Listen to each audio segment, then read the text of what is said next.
Mama naman ka naman gigi. Oopsie.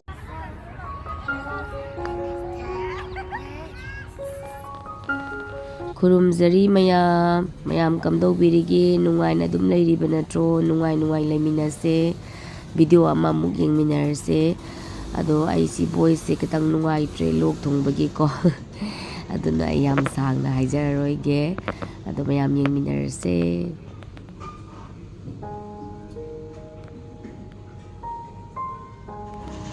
Janapi school gi tholai ne thinba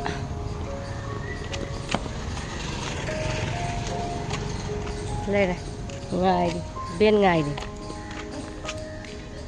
thật ra thà đâu ai cắt đâu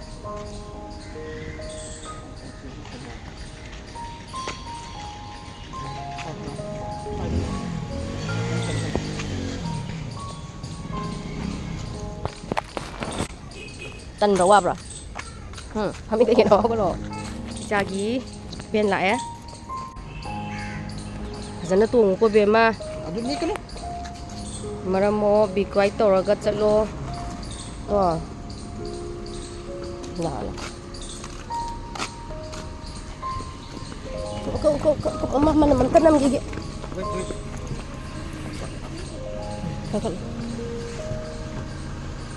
kadang tunggu ko bye bema bye toro Mới gì chạm chán là thùng lì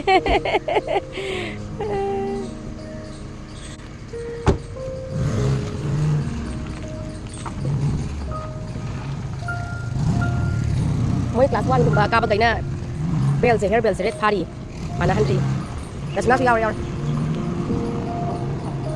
sakray sang pizza kre tatang sidang wak kat ya ko pak ta changa ine pak ta munga tang san school chat kre tatang wak chat ke ikse Tunggu dah kada lagi bersih wai pokok. Jadi jangan sih. Kalau aku macet ready. Sunjal lah padang langsung makan dah kok. Kan betul. Kan sampai dalam langsung catian kau ini. Kau sudah lagi paksa kena kau si use lagi thong laga. Lagi deh. Ayo tadi ni boleh evening time dari angang na. Sana pun sudah ramai angang sini ni. After ni lagi besar angang kulai ni. Sana lagi thong lagi pak. Ayo sudah ni kan hang. Jadi mayam.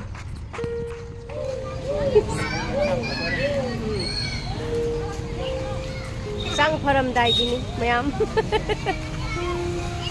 Sanitizu mapazu khoisu akhoi maplap la hakchang phamina na bahana ngam zaba exercise hakchang phaninge yamna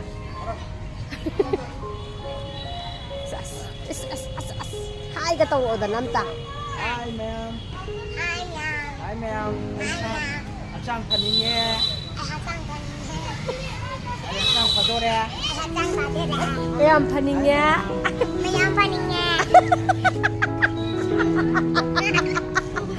pakhum ganna le heire kayam phaningi so much so mayam imung di pagi kasi di so hard home servicing rồi đấy home servicing mà không đã đi ra được pin nhà được bạn đông thùng này exercise xong rồi ai một con Friday đi đi ra là đây là mà mặt mình tay một con à được kiểu cho tôi nghe bà hả mua chuối chứ cây gì nọ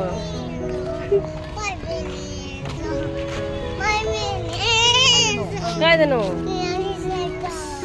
pin bên này thì mai khăn nào gì đi 5 minutes ana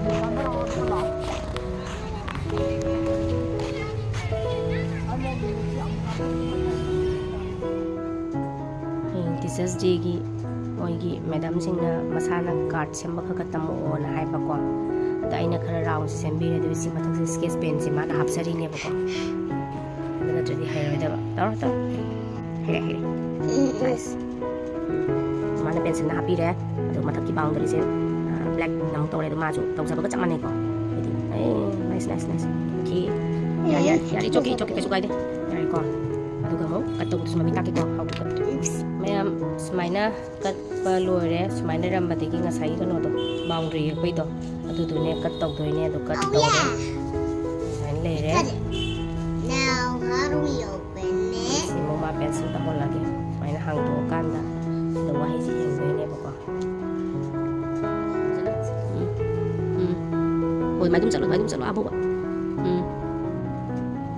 mari water ni na section na tawdu ya di ko adugi round do kitang semdo pasana yes heire aduga mo matang da which color yellow ni ko sa makum kum dalo hana makun kum da di loy tay doy ba tare ko tay ba di kes pai de sila hela di thi doy ne ko hana tawro boundary han tawro teachers day gini aina thari ba aina ye ba mem ma repeat to holi ne ko to mo gi oja sing na card making to ko do hanga nga to ko de help to bi mating pang yo mo na su to no khang na ba an hai ba ko Pazan tam. Tam sam. Tam na. Heira, isa heira. Anda na tawo na sila tatoy ni. Dum tam na sala. Black tam tinggal no. Tinggal ngono black tam tinggal di black masuk tulak kan ni. Okay. Y O U. Thank you. Ada gini extra 4 F O big jaw wave ni ko O round to Yeah, like this. Like this. yes Cut. Tau si ko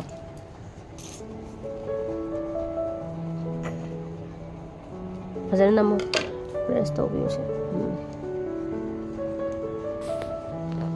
kan na honari marba Pasal na to ko magi hindi na kandan lagi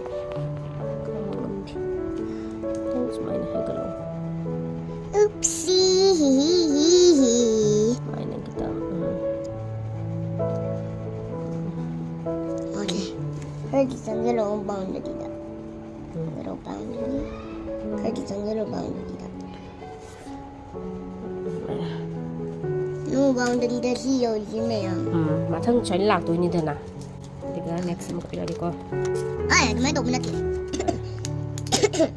Lagi sa iyo po ko nagkataw si ko si pa ka Okay. Okay. Now let's get pink. Pink is my favorite, baby. Right? I'm a good person. I am masana a sa good mano person. masana ka gataw lo hay bagi matam jam jang mawa zawari I am a nice character. design to Listen na to bona you too. si sunay ha ba ba nang suman indaw Yeah. round to ano kita Only indaw press. ko tonto hoy ni suman kita ngira ko na presto sini ay kita tam ay ko di next time mo gataw la si Okay, I will do it. Yeah, got it, Mama. Got it, Mama. gataw sila sige budget ang nakatang sige budget tang na niya sa gataw la si ko Yeah. 1 2 3 4 ni yarani hinga 1 2 3 4 sini yarani Okay. 4 pieces of greens, right?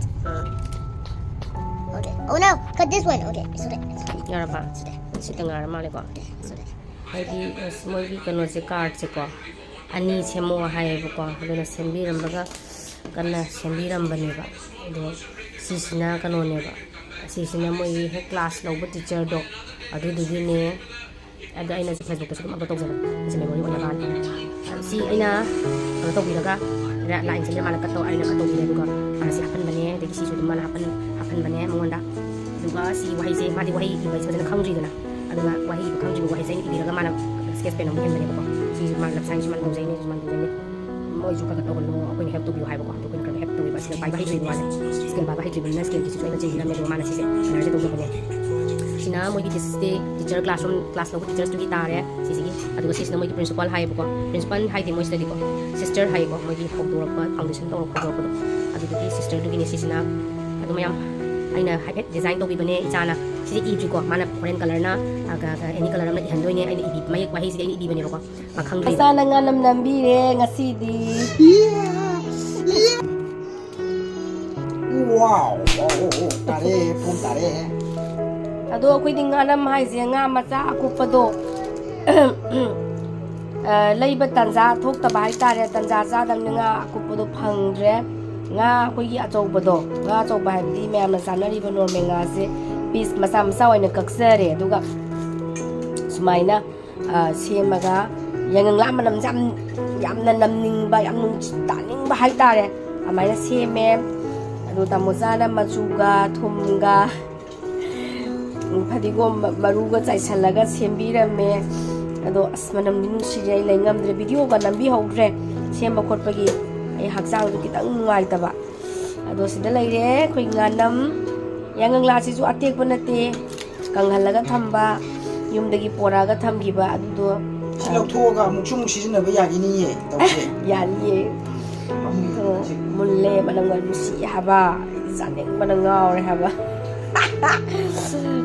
thank you tamocha ai hakchang ngamdaba ko ado semba ngamdana leibane ko aidi lo khara tawena ada mana thongbirage na thongbibane do ganam chaninge ai sum chamchamna adum thau thum chaningdabagi chamchamna chaninge na ina haibudu da mana adudi yangang la leibodo yangang la jinga adu noin taw namasi haibako adune mayam sleire yangang la sigi yangang la sina kai haitare nganam amanam jare leibadagi adu mayam yengo ajaye manam kunsima mulle ko namal mulle ko